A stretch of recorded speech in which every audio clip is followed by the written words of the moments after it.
So here we are trying to solve this. Whenever we radical or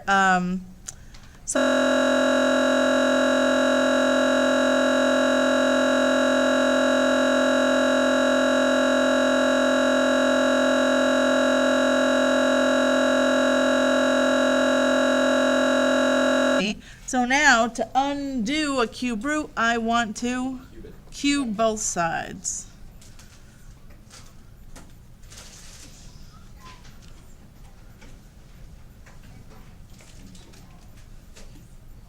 That's it? How was the back? Yep. Why does number 9 have 2 different answers? Oh, let's do 9. We already did. No, we didn't. So, okay, now this one I have something being raised to an exponent. I want to get that thing by itself. So first thing I'm going to do is minus 3 from both sides. So 256 equals x to the 4/3 power. Now, how do I undo raising to the 4/3 power? Yep. Right, you're going to raise both sides to the reciprocal power.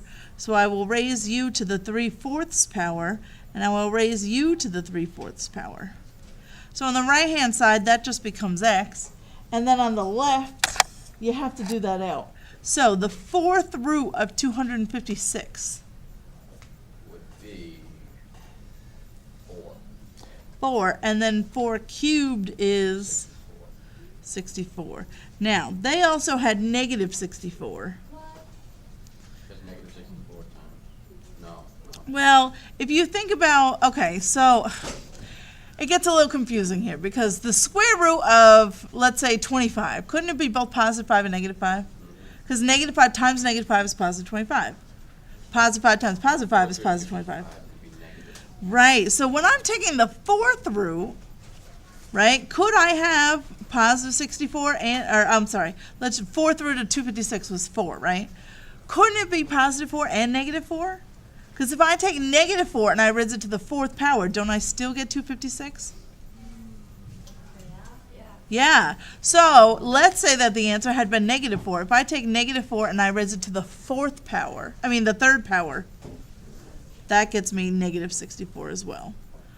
So when are you going to have 2 answers? You can have 2 answers if you have an even denominator with an odd numerator.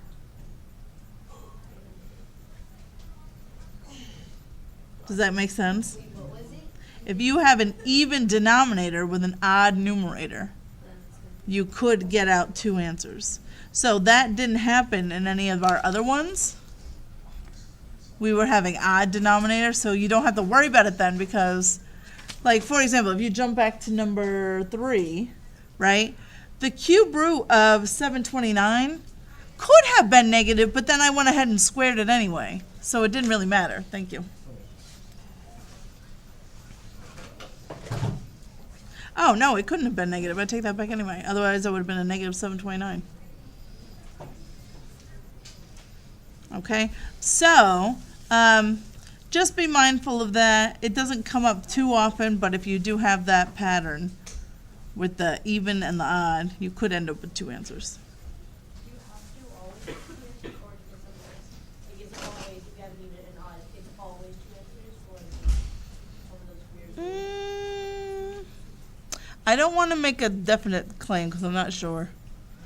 So well, if it's just a standalone number and you're raising it to odd over an even, you would have both. Okay, let's look at the back. Oh, we're still recording. That's good. You know what? I'm actually going to stop it and start.